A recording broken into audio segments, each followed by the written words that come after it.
Bismillahirrahmanirrahim. Ini sudah di Zulhijjah ya, dan lama lagi, berarti besok itu diperkirakan Tarwiyah, kemudian hari Ahad puasa Arafah, tanggal hari Senin itu hari raya. Berkemungkinan, coba lihat nanti sidang isbatnya lagi, tapi sudah kayaknya sidang isbat kemarin kan sudah ditetapkan hari raya Senin. Nah, orang wukuf di Arafah hari Sabtu, apa nak mestinya hari Minggu. Tak ada satu pun riwayat hadis menjelaskan syaratnya harus orang wukuf di Arafah baru hari raya, enggak. Dan mesti harus berderet-deret seperti itu. Ikhtilaful matali', berbeda awal timbulnya bulan, berbeda awal terbitnya matahari, kadang berbeda pula waktu kita berhari raya. Tak bisa kita menyamakan. Nabi saja dengan Syam waktu itu, Syam, Nabi dengan Syam dekat sekali.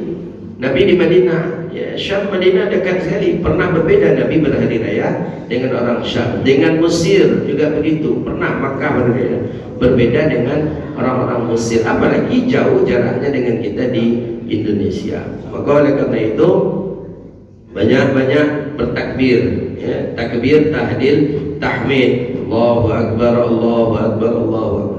Ngambil nyetir sambil masak, abu takbir, tahlil, kemudian tahmid, kemudian setelah itu banyak-banyak sedekah, kemudian berpuasa, puasa Tarwiyah Arafah. Tak bisa puasa 1 sampai 9 ambil Tarwiyah dan Arafah saja. Tak bisa Tarwiyah ambil Arafah saja.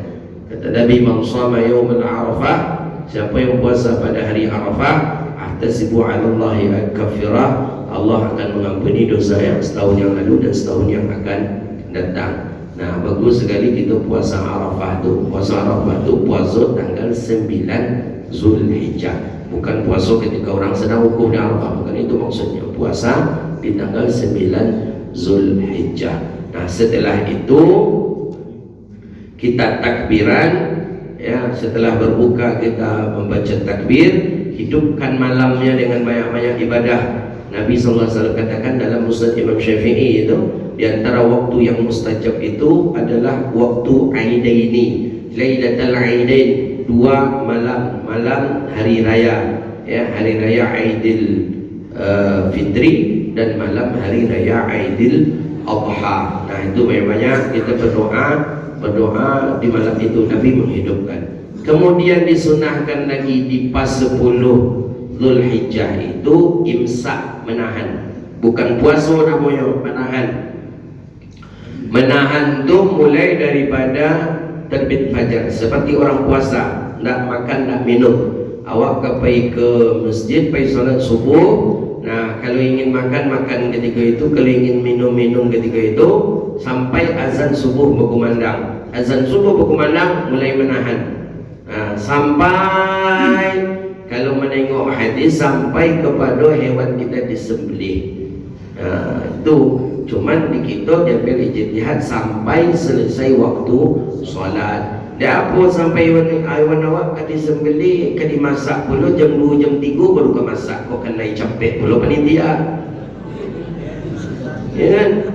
Karena Nabi itu dia hadis Nabi memakan daging kurban, itulah pertama kali masuk ke dalam perut beliau ketika setelah imsak, menahan tadi. Jadi Nabi tahan, kemudian Nabi salat subuh, kemudian setelah itu salat Aidil Adha, kemudian Nabi sembelih hewan Nabi ambil kebedah bagian hatinya, Nabi panggang. Itulah Nabi pertama kali masuk ke dalam perut beliau sallallahu alaihi wasallam. Nah, kalau awak kalau itu awak tunggu lama, ambil ajalah waktu setelah selesai solat. Tak mungkin berpuasa pak panitia kau menahan ya, kosong perihnya tak jadi kampung dan tumbang ini dulu, tumbang dulu itu payah tadi.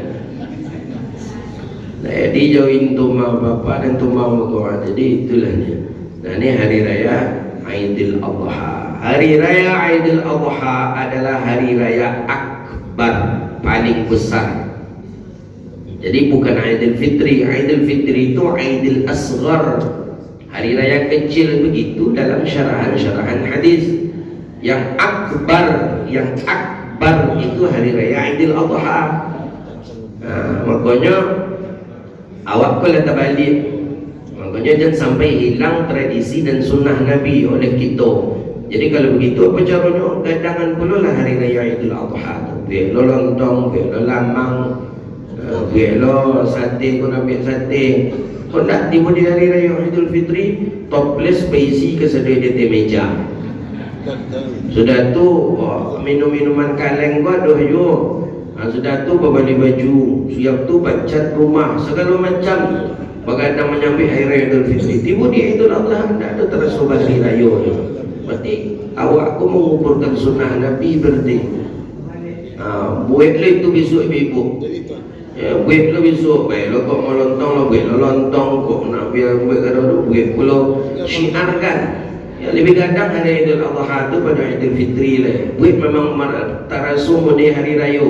Jangan sampai nak merasa kita balik raya. Kalau dia Arab dan hari raya tu antara hari raya tu Idul Adha, Idul Fitri itu justru tak. Sudah semayang hari raya Idul Fitri orang di rumah saja. Karena besok lah dianjurkan puasa. Tanggal 2 Syawal lah dianjurkan puasa gitu. Kalau Idul Adha tak.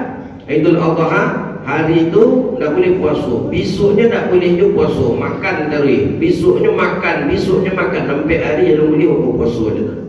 Itu tanda Aidil Akbar namanya, hari raya besar. Sampai ekor pun dianjurkan kita selalu bertakbir.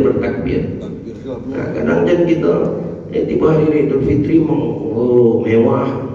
Tiba di Idul Adha ada terasa hari raya. Berarti kan awak termasuk di antara orang-orang yang tidak menghidupkan sunnah Nabi kita sallallahu alaihi wasallam. Wa billahi